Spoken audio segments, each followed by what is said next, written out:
We next meet the Holy Family fleeing to Egypt to escape the wrath of Herod, who had heard that a baby was born in Bethlehem destined to be a king.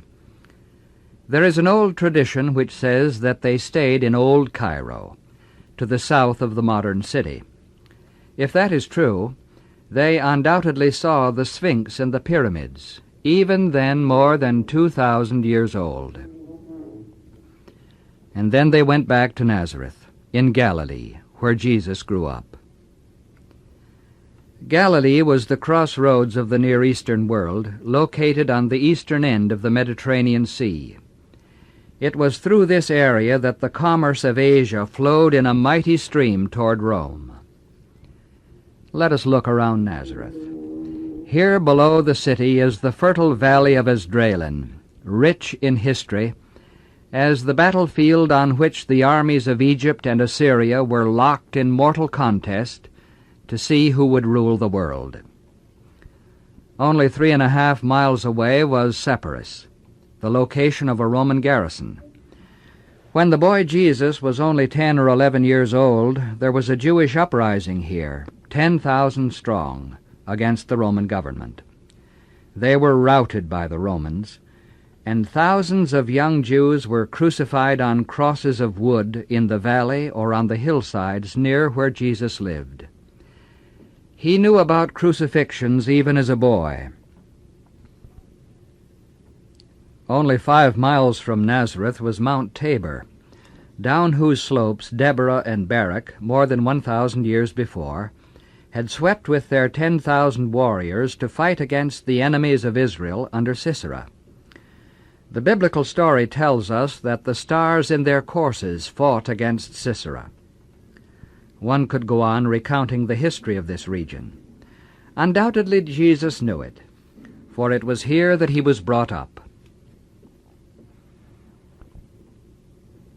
In all likelihood, he saw sights such as this: a man with his camel, or women transporting water on their heads as they go home from the communal well, or a man harvesting olives. These scenes are a part of the age-old history and lifestyle of the land. It was here, in this village, in this region, that he grew to manhood. When he was about 30 years old, he left the village of Nazareth and journeyed some 65 miles to the south, into the wilderness where John was baptizing in the Jordan River, and here Jesus was baptized.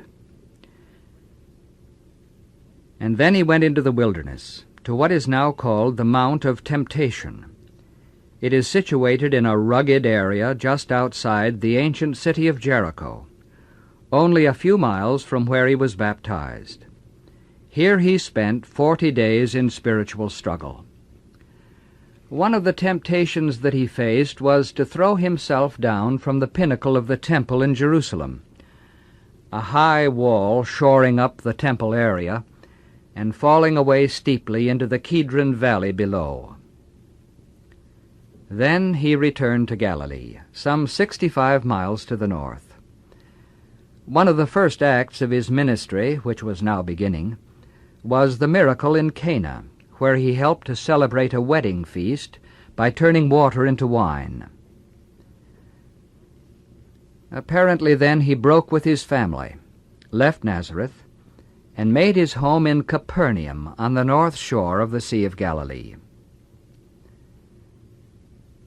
Much of his ministry was in Capernaum and around the Sea of Galilee. The Sea of Galilee is a beautiful body of fresh water, some 13 miles long by 8 miles wide, at its widest point.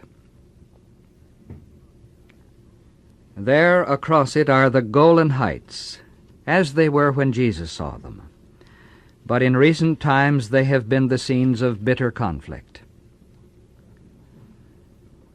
Capernaum, where he spent so much time, was the center of a great fishing industry. It was here that he healed the centurion's servant. Now all that is left of this old city are ruins. Chief among them are the remains of this old synagogue. One wonders if it was on this spot that Jesus taught in the city. Just a short distance away is the Mount of the Beatitudes, the dark patch directly in the center of this scene, on the far shore of the Sea of Galilee.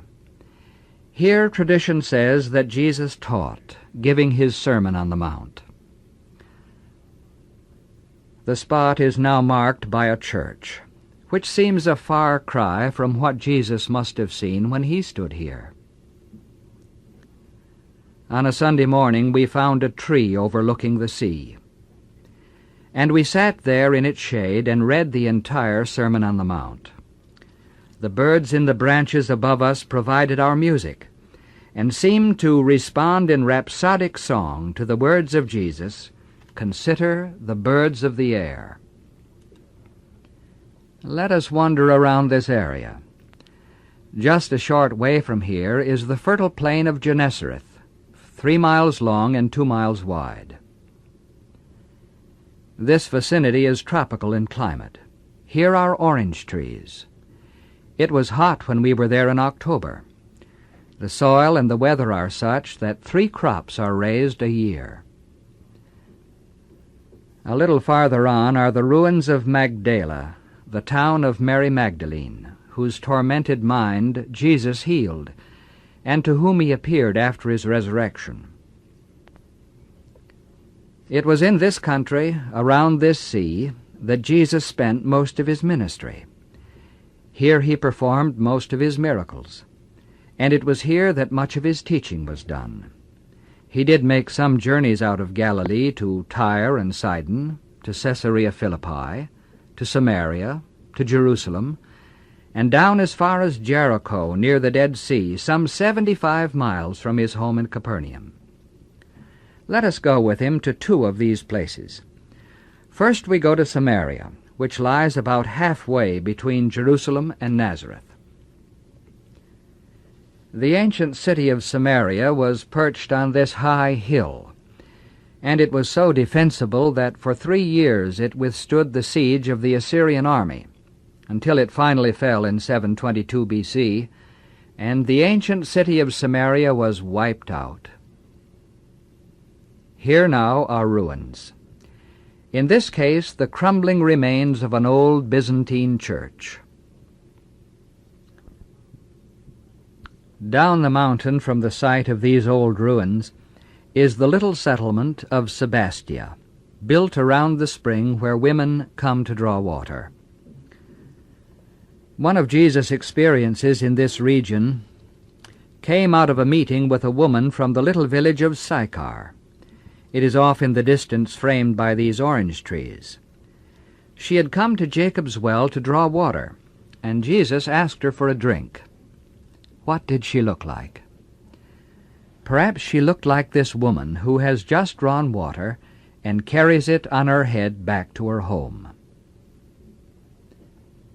Jacob's well is still there, sheltered by this church. The well is 127 feet deep. We drank the water and found it sweet and cool. The New Testament tells us that Jacob dug this well, and that was some 1,500 years before Christ. It was here at this ancient site that Jesus stopped to talk to the Samaritan woman.